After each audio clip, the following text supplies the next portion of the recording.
Hello everyone, welcome to vision JRF. स्वागत है दोस्तों एक बार फिर से आप सभी लोगों का अपने यूट्यूब चैनल पर। दोस्तों आज मैं आपको मिलाने वाला हूं एक खास मेहमान से, अशोक सर से। और अशोक सर की मैं बात करूं तो बहुत सारे गवर्नमेंट एग्जाम हैं जो सर ने क्लियर किए हैं।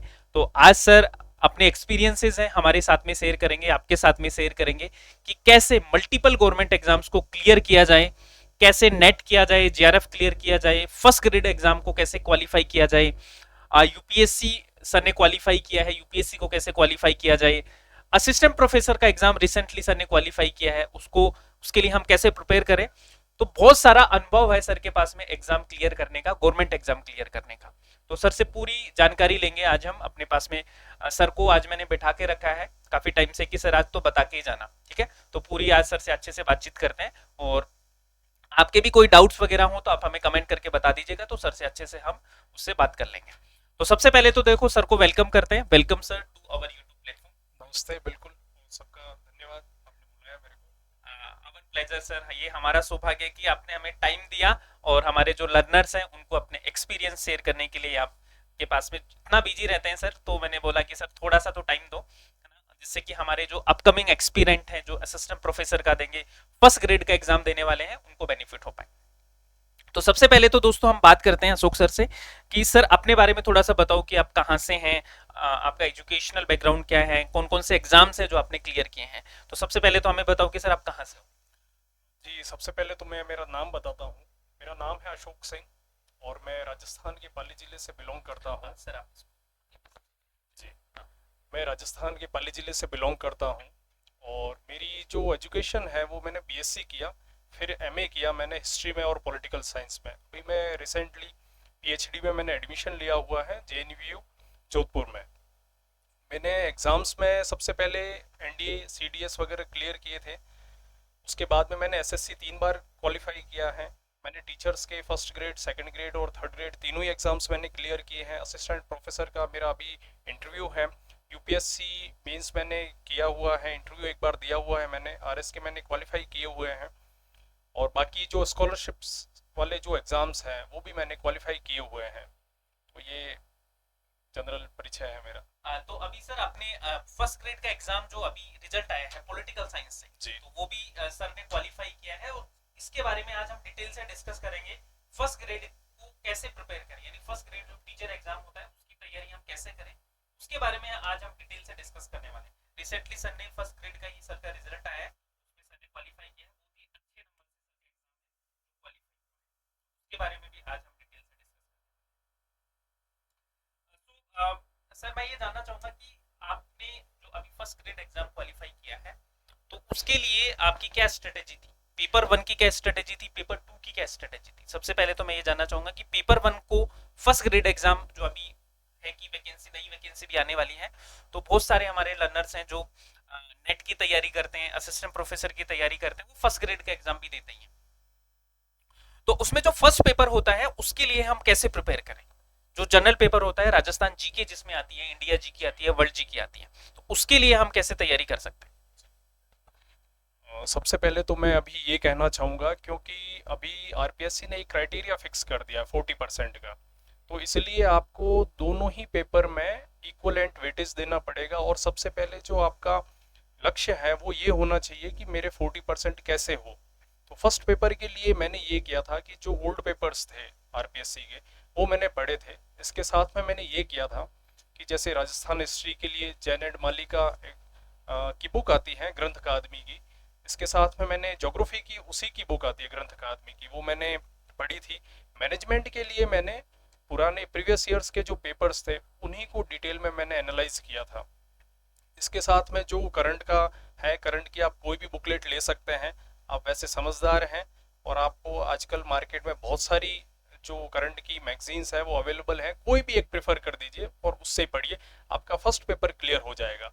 पर मेरा ये आपको सुझाव होगा कि जो फर्स्ट पेपर है उस पर आप ध्यान दीजिएगा कि आपके 40% कम से कम मार्क्स सिक्योर हो जाए। Thank you sir.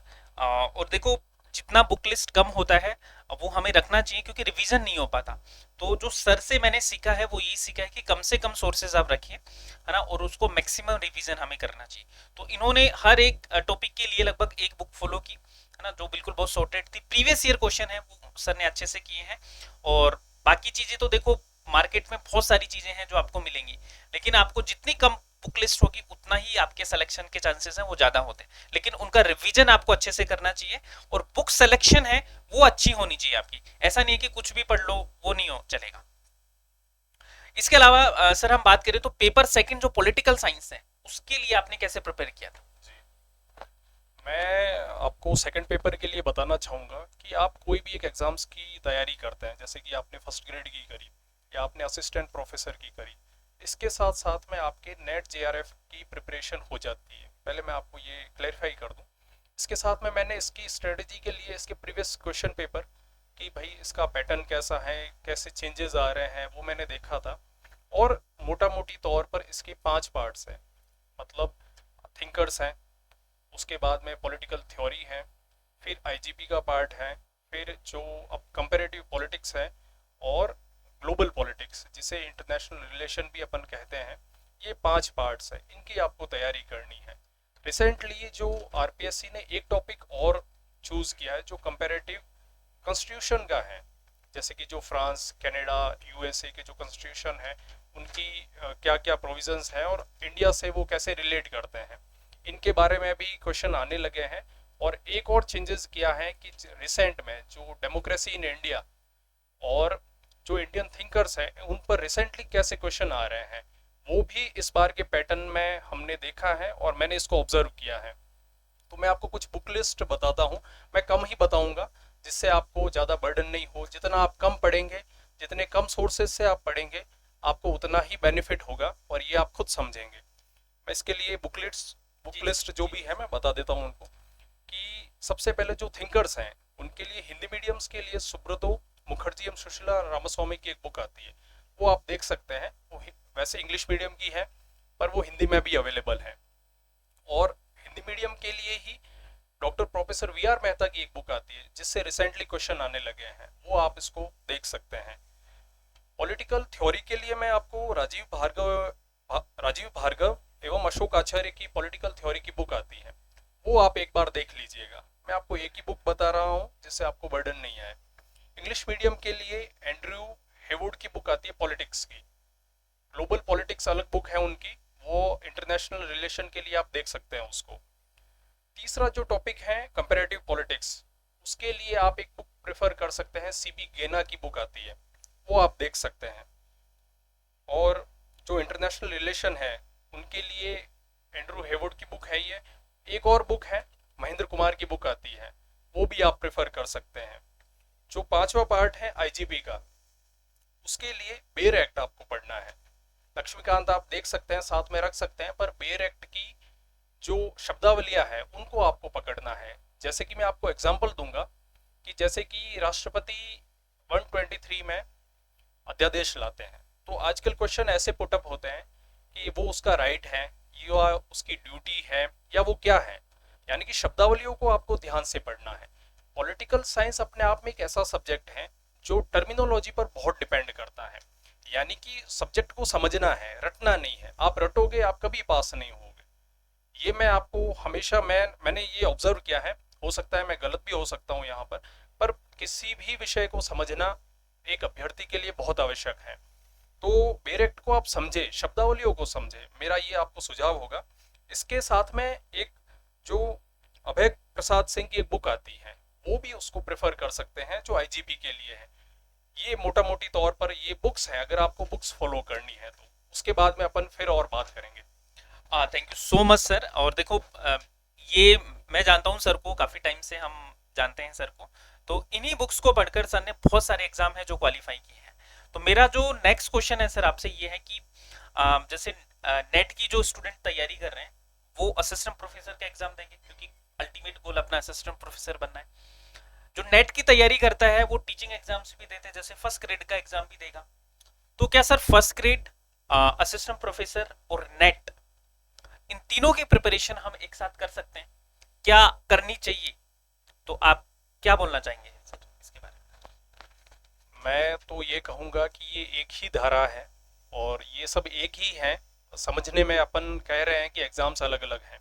आप नेट की एग्ज़ाम्स की प्रिपरेशन कर रहे हैं, आप फर्स्ट ग्रेड की कर ही रहे हैं और आप असिस्टेंट प्रोफेसर की भी साथ में कर रहे हैं, आप इन तीनों में से किसी को भी उठा लीजिए और फिर हल्का सा चेंजेस है और शायद हो सकता है कि नेट में एक दो टॉपिक्स और जुड़े हो और कुछ पब्लिक पॉलिसी और पब्लिक एडमिनिस्ट्रेशन का अलग से और सब्जेक्ट जुड़ा हुआ है जो असिस्टेंट प्रोफेसर में राजस्थान में आरपीएससी के द्वारा तो जो सिलेबस दिया गया है उसमें तो नहीं है, पर हिमाचल प्रदेश हरियाणा वगैरह जो असिस्टेंट प्रोफेसर की एग्जाम है उनमें ये सब्जेक्ट जुड़े हुए हैं, ये पार्ट हैं।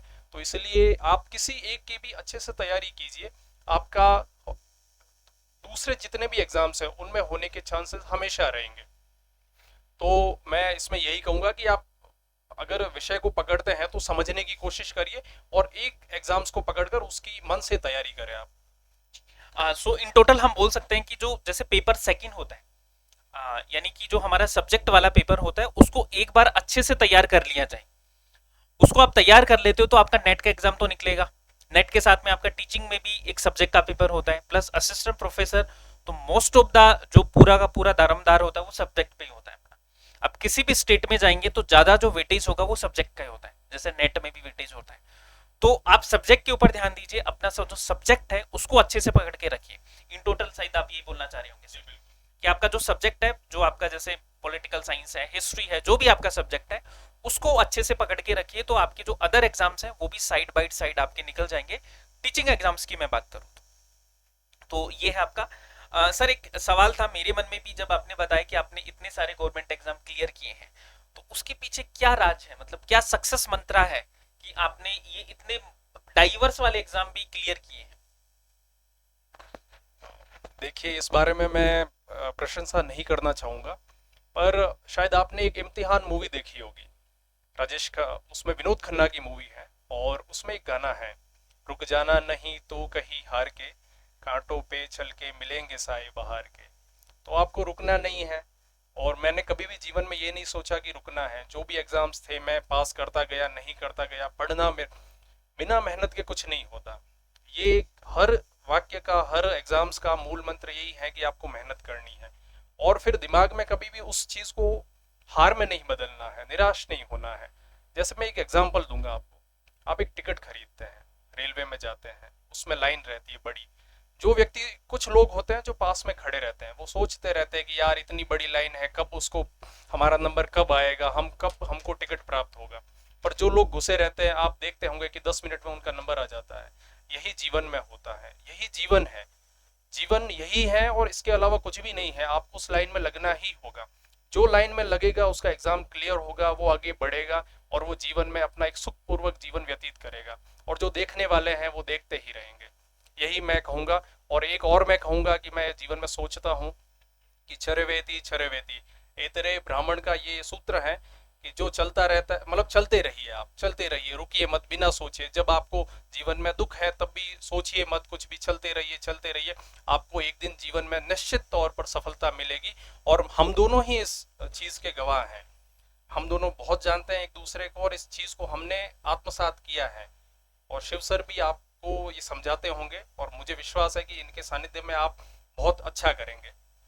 देखो अब सर ने बताया तो मैं बताता हूँ कि मैं सर को 2016 से जानता हूँ, और जब यूपीएससी की जर्नी शायद शुरू कर रहे थे और हम ऑप्शनल की चर्चा को लेकर एक बार मिले थे शायद, चाय पे हमारी चर्चा हुई थी, चाय की थड़ी पे, जब हमारा स्टूडेंट वाली लाइफ थी, कोर स्टूडेंट वाली लाइफ। तो तब से मैं सर का देख रहा हूँ और उस टाइम पे जो सर थे वो शायद आई थिंक ऑडिटर थे, एनडब्ल्यूआर मतलब नॉर्थ वेस्टर्न रेलवे में, यहाँ जयपुर में सर की पोस्टिंग थी। तब उस दौरान मैं शायद ऑफिस में आपसे मिला था सर। तो उस दौरान से मैं सर का संघर्ष देख रहा हूँ और मैं भी काफी सीखता हूँ इनसे कि रुकना नहीं है। और बहुत सारे अप्स एंड डाउन मैंने देखे, ठीक है, और शायद हम में से कोई हो तो वो उठ नहीं पाए इतने अगर डाउनफॉल हो जाए तो, लेकिन फिर भी सर ने हिम्मत की। तो मुझे लगा कि मैं आपसे मिलवाता हूँ सर को, तो आपको जरूर इनके एक्सपीरियंस से फायदा होगा, क्योंकि मुझे तो बहुत होता है, मैं काफी सीखता हूँ। तो मैं भी आपको यही बोलना चाहूंगा कि भाई जैसे मैं हमेशा एक लाइन बोलता हूँ अशोक सर कि जैसे सरस्वती जो माता है वो कभी किसी का उधार नहीं रखती है, वो थोड़ा डिले कर देती है लेकिन उधार कभी नहीं रखती है। आपके सामने एक एग्जाम्पल है जिन्होंने UPSC, RAS, SSC, teaching exams, assistant professor, ये सारे एग्जाम क्वालिफाई किए हैं, ठीक है। तो यही हम सर से सीख सकते हैं कि रुकना नहीं है, चलते ही रहना है। और बाकी सर मैं ये बोलना चाहूँगा कि हमारे स्टूडेंट को कि हम जल्दी ही फर्स्ट ग्रेड का जो बैच है वो लॉन्च कर रहे हैं, क्योंकि हमारे बहुत सारे लर्नर्स हैं जिन्होंने इस बार सेट क्वालिफाई किया है, नेट क्वालिफाई किया है। तो हम ये चाह रहे हैं कि उनका जो सब्जेक्ट वाला जो है, उनको जो उन्होंने सब्जेक्ट में जो महारत हासिल की है, क्यों ना उसको अपन अदर एग्जाम में भी यूज करें। तो जितने भी लर्नर्स हैं मैं उनको बोलना चाहूंगा कि अपना जो फर्स्ट ग्रेड का फर्स्ट पेपर है, जो जीके वाला पेपर है, जो आपका असिस्टेंट प्रोफेसर का जो जनरल पेपर है, उसमें भी आपको हेल्प करेगा। तो उसके लिए एक बैच है जो हम लेकर आ रहे हैं आप सभी के लिए। तो फर्स्ट पेपर की हम अच्छे से प्रिपरेशन करेंगे फर्स्ट ग्रेड के लिए। साथ में असिस्टेंट प्रोफेसर का आपका जो बैच है वो ऑलरेडी चल ही रहा है, आपका सिलेक्शन बैच, जिसमें सुनील सर और हम मिलकर आपको पूरा का पूरा पेपर 3 है उसको तैयार करवा रहे हैं। आगे दोस्तों सेट एग्जाम आएंगे, नेट एग्जाम आएंगे, उनकी तैयारी अपन कंटिन्यू रखे रहे हैं। तो आप सब लोग इस चैनल से जुड़े रहेगा। और इसके अलावा कोई भी आपको डाउट है, अशोक सर से कुछ पूछना हो तो आप कमेंट कर देना, अशोक सर उसका जरूर जवाब देंगे आपको कमेंट में। और thank you so much for being with us. Sir last में कुछ बोलना चाहेंगे सर स्टूडेंट को? जी, एक चीज़ जो स्टूडेंट हमेशा पूछते हैं कि कौन सी गाइड प्रेफर करें, मैं इसको बीच में भूल गया था। मैं आपको कहूँगा कि पॉलिटिकल साइंस के लिए राम सिंह जी आड़ा हैं, जो जेएनयू के प्रोफेसर हैं, अभी एचओडी हैं। उनकी एक गाइड आती है, वो फर्स्ट ग्रेड के लिए आप उसको प्रेफर कर सकते हैं। और उसके बाद में आप बुक्स पर जाएंगे तो आपको बहुत बेनिफिट होगा। उसके साथ में ये है कि आप निरंतर प्रयास करते रहें, कि वैकेंसी का इंतज़ार न करें कि कब आएगी, वो आएगी ही। राजस्थान में जो टीचर्स के एग्ज़ाम्स हैं वो होते रहते हैं, और काफ़ी बड़ा प्रदेश है तो इसलिए स्कूल्स भी काफ़ी हैं। तो वो वैकेंसीज आएगी, उसके भरोसे ना रहे और अभी से अपनी तैयारियों में लग जाए। और एक गोपाल दास नीरज की एक पंक्तियाँ हैं कि छिप छिप अश्रु बहाने वालों, मोती व्यर्थ बहाने वालों, कुछ सपनों के मर जाने से जीवन नहीं मरा करता है। अगर आप कभी असफल हुए हैं तो उन चीज़ों को भूल जाइए, क्योंकि जीवन बहुत बड़ा है, बहुत लंबा है। आप आगे बढ़ेंगे, आप प्रयास करेंगे, आपका जीवन ज़रूर सफलताओं के शिखर छुएगा। यही मेरी प्रार्थना है और यही मेरा मतलब मैंने जीवन में यही सीखा है। Thank you so much sir, है ना, आपने इतना टाइम दिया, है ना। डेफिनेटली आप मुझे तो मोटिवेट करते हैं, आज हमारे जो स्टूडेंट हैं उनको भी बहुत फायदा मिलेगा आपके इस हमारे इस छोटे से सेशन से। So guys once again thank you so much and keep smiling, keep learning. ठीक है, मिलते हैं फिर नेक्स्ट सेशन में।